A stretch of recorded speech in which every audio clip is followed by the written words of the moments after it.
Rabbi israh li sadri wa yassir li amri wahlul 'uqdatan min lisani yafqahu qawli. Mga kapatid, ang tatalakayin ko ngayon ay tungkol ho sa kamatayan ni Jesucristo at pagkabuhay muli. I-rebat ko ito. Okay? Papatunayan ko nga salungat ho ang katuruan ng Kristiyano. Bakit? Akala kasi ng Kristiyano si Jesucristo namatay at nabuhay muli. Okay? Sa Islam, papatunayan ko sa Quran sana, pero this is a debate inside the Bible. Pero kahit naman ganun, bilang Muslim, allow me to quote sa Quran. Pero ito lang pagpahiwatig na kaming mga Muslim, bakit kami naniniwala nga si Jesucristo ay hindi siya namatay at hindi nabuhay muli. Sabi ng Allah sa Quran, ang Quran nagsabi dito, A'udhu billahi minasyaitanir rajim, wa qawlihim inna qatal masiha Isa ibn Maryam Rasulullah. Wa ma katalu wa ma salabu. Walakin shubbiha lahum. And they're saying, indeed, we have killed the Messiah, Jesus, the son of Mary, the messenger of Allah. And they did not kill him, nor did they crucify him, but was made to resemble him to them. Pero paano hindi namin ito magagamit dahil Quran yan eh. So dito kami sa Biblia. Sa Biblia po ba si Jesucristo ay gustong mamatay? Ay hindi siya gustong mamatay. Hindi pa nga ng saklolo eh. Pero ang sabi ng aking katunggali, kagustuhan ng Ama nga si Jesucristo ay mamatay. Kung totoo yun ay kagustuhan ng Ama nga si Jesucristo ay mamatay, di ba si Jesucristo ay masunurin? Hindi siya maglilikramo. Kung talaga ay naniwala siya na ang Ama ay gusto siyang mamatay, sana yung pagkamatay ni Jesucristo, sabihin niya, Diyos ko, salamat po. Dito na ako ay pinatay na ako sa cross. Salamat, Panginoon. Hindi. Yung last na sigaw ni Jesucristo, sabi niya, Diyos ko, or ili, lama sa baktani. Diyos ko, bakit pinabayaan mo ako? Ang ibig sabihin, bakit hindi mo ako niligtas? Sana, sabi ni Jesucristo, sana, Diyos ko, salamat po. Dahil pinag-uusapan natin ay kagustuhan ang masusunod. Ang kagustuhan mo, ito yung mamatay na ako, pinako sa cross. Maraming salamat, natupad na po ang iyong kagustuhan. Hindi ganun ang sabi ni Jesucristo eh. Diyos ko, bakit pinabayaan mo ako? Nang ibig sabihin, bakit mo ako hindi niligtas? Ha? Anong klaseng Jesucristo yun? Suwail. Ha? Hindi siya sumusunod kung ganon. Okay? Sabi pa, tinanong ko ang aking katunggali, si Jesucristo ba ay pumarito para mag-sacrifice? Oo, pumarito si Jesucristo para mag-sacrifice. Binasa niya ang Tagalog, iba ang nasulat sa Tagalog, pero mayroon akong English dito, very clear sa English. Okay? Matthew chapter 9 verse 13 sinasabi sa English, but go ye and learn what that meaneth. I will have mercy and not sacrifice. Hindi sacrifice. For I am not come to call the righteous but sinners to repentance. Pala ang mga may kasalanan ay magsisisi. Hindi pala sa dugo ni Kristo eh. Hindi pala sa dugo ni Kristo para maligtas ang tao. Paano maliligtas ang tao? Yung may kasalanan, magsisisi lamang siya. Si Haring David nagsisisi. Ang mga tao sa Nineveh, 120,000 nagsisisi. Pinatawad sila ng Diyos. At hindi sila naparusahan. Okay? Pagsisisi lang pala. Okay? Yung dinakip si Jesucristo ay, ang sabi dito sa Biblia, all forsook him and fled. Ha? Marcos 14:50. All. Ha? Lahat. Sa Tagalog lahat. Sa Bisaya, tanan. Silang tanan nanalagan, nangalagiw. Sabi pa ng aking katunggali, may sumusunod daw. Si Pedro, may sumusunod. Nagpakunwari si Pedro at tinanong nga si Pedro, di ba? Tumitilaok ang manok 3 beses si Pedro. At yung nalaman lang, kamukha siya ni Jesucristo, hinulin sana, tumakbo pa si Pedro. Hubo nga si Pedro eh. Kasi nadampot yung ano niya, yung bahagyang parte ng kanyang damit, nga si Pedro. Di ba? So, sinasabi, walang witness si Jesucristo. Guni-guni lamang. Sabi naman ng katunggali, sabi niya, 3 araw daw at 3 gabi. Itinanong ko naman ang aking katunggali, kailan siya inilibing? Sabi ko, Biyernes. Sabi niya man, ay, saan mabasa? Ay, binasa ko dito sa Mateo 27, Kapitulo 27, 62 hanggang 63, nga si Jesucristo ay inilibing sa Preparation Day. Ibig sabihin, Friday. Na kung Friday naman, sabi ng Friday. Nilibing Friday, sabihin natin. Pag nilibing ng Friday, Friday kaagad, one day. Okay? Saturday, 2 araw. Sunday, 3 araw. Paano naging 3 araw Sunday? Si Jesucristo, early Sunday pa lang, hindi pa sumikat ang araw, ay wala na si Kristo. Sabado, dito, Biyernes at Sabado. Paano naging 3 gabi? Kung 3 gabi si Jesucristo, Biyernes ng gabi, 1 gabi. Okay? Sabado ng gabi, 2 gabi. Linggo ng gabi, 3 gabi. Hindi na nakaabot ng 3 gabi. Si Jesucristo ay nabuhay na raw, madaling araw pa ng linggo. So, paano ngayon ang mathematics? Kawawa naman, bilyon-bilyon ng mga Kristiyano, simple lang na mathematics. Hindi nila makalculate. Sabihin nila 3 days and 3 nights. Okay? Dito tayo ngayon.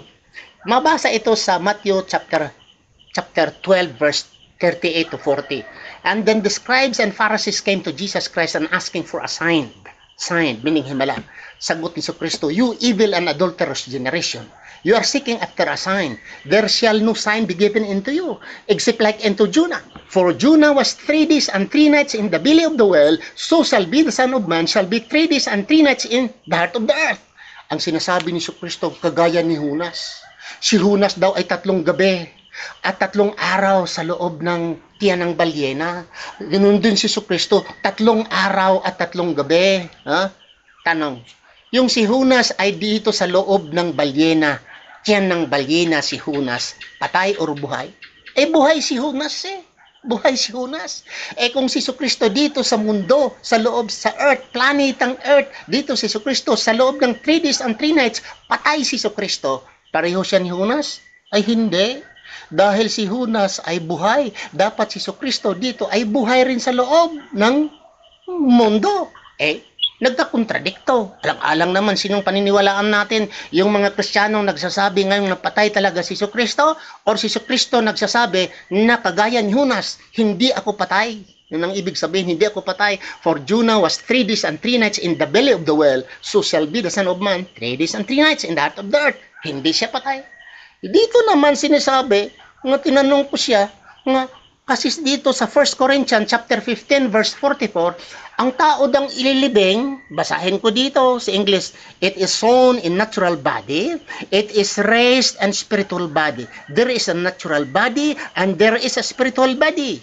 Tagalog, itinatanim na may katawang ukol sa lupa. Binubuhay na magmuli sa katawang ukol sa espiritu.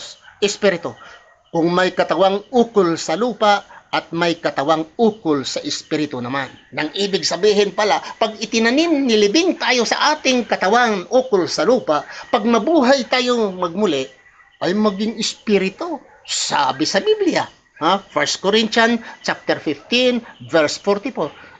Paano ngayon? Nga si Jesucristo, kung babasahin mo ang Lucas 24:39, sabi ni Jesucristo, sabi niya, hipuin mo ako, tingnan ninyo ang aking kamay at ang aking paa. Ako rin ay hipuin ninyo. Ako ay tingnan ninyo sapagkat ang isang espiritu, walang laman at walang buto. Sa gaya ninyong nakikita na sa akin, mayroon akong buto, mayroon akong laman. Sino ang tama ngayon? Dahil sabi dito sa Corinthians, kung mamatay ikaw, mabuhay ikaw, maging espiritu. Sabi ni Jesucristo, ako may buto at may laman. Kumain pa nga si Jesucristo. Sinong nagsisinungaling dito? Si Jesucristo ang nagsisinungaling? Nga sabi niya may buto at may laman siya? Nga namatay naman siya kaya at nabuhay? At sabi naman ni Pablo, ay si Jesucristo ay maging espiritu. Dahil namatay, inilibing siya at namatay. Kontradiksyon, windang-windang mga kapatid. Paano natin paniniwalaan in any court of law sa batas kung saan may korte, tapos ang rason ng mga witnesses ay nagsisinungaling, nagka-contradiction, nagkawindang-windang ang mga witnesses. Mga kapatid, kung dito sa korte ito, itatapon itong mga ebidensya, itatapon itong mga witnesses ito, dahil ang kanilang mga batayan, sila ay nagka-contradiction. Hindi pareho. Okay, dito naman tayo. Sabi nila si Kristo ay namatay raw. Tingnan natin ang Biblia. Kung namatay ba talaga si Kristo? Mabasa sa Hebrews chapter 5 verse 7. Sabi niya sa English, who in the days of his flesh, when he had offered up prayers and supplication with strong crying and tears, crying, umiiyak at mga luha, and to him was able to save him from death. Dahil dito siya'y umiiyak at kasama ang kanyang mga luha sa pag-iiyak para hindi siya mapatay. At niligtas siya. Save him from death. Nang ibig sabihin, hindi siya namatay. Hindi namatay si Kristo. Very clear dito sa Biblia na save him from death. Nga si Kristo ay niligtas mula sa kamatayan. Sabihin na hindi ako nakaintindi. Ay, nag-aral ako ng English eh. Nakalbo na nga ako pag-aaral ng English. Silliman graduate ito. Nag-aaral ako sa Silliman University. Graduate ako ng Silliman University. Hindi ko alam ang English. Naku naman, from grade 1 dodong hanggang university graduate, nag-aaral ako ng English. Save him from death. Ibig sabihin, hindi siya namatay sa English. Basahin naman ang Tagalog. Hindi na Tagalog dahil minsan ang Tagalog ay talagang pinipilipit ang Tagalog dahil para ma-coincide sa kanilang paniniwala. Okay, sabi nga sa Biblia, kung sino mang maghingi ng tinapay, pwede ba bigyan siya ng bato? Sino mang hihingi ng isda, bigyan siya ng ahas? Katok kayo para kayo bubuksan. Nang ibig sabihin kung anong hihingiin mo, ibibigay ng Panginoon. Si Kristo hindi po siya humihingi nga papatayin ninyo ako. Paski ang Diyos sa langit gusto niya akong patayin. Wala. Sabi ni Kristo, sabi niya, huwag mo akong ipapatay. Salbahin mo ako, Panginoon, mula sa kamatayan. At ang angel, sa pagdarasal ni Kristo sa Lucas 22, 42 hanggang 44, sa pagdarasal ni Kristo, saying, habang nagdarasal siya, sabi niya, Father, if thou art be willing, remove this cup from me. Nevertheless, not my will, but thine be done. At sinasabi dito, and there appeared an angel, and dyan bumaba ang anghel from heaven, and strengthening him. Anong ibig sabihin ng strengthening? Nga si Kristo ay nagdarasal at bumaba ang anghel, ang strengthening at sabihin, total, patyon ka naman, dodong. Sige lang, walang kaso, papatayin ka naman. Is that strengthening? Nagdarasal si Kristo, umiiyak siya at sabihin niya, ang anghel ay bumaba sa langit to strengthening him para palalakasin si Kristo. Yun ba ang sabihin ng anghel? Ang pagdarasal mo ay hindi ka dininig at ikaw naman ay talagang papatayin? Is that strengthening?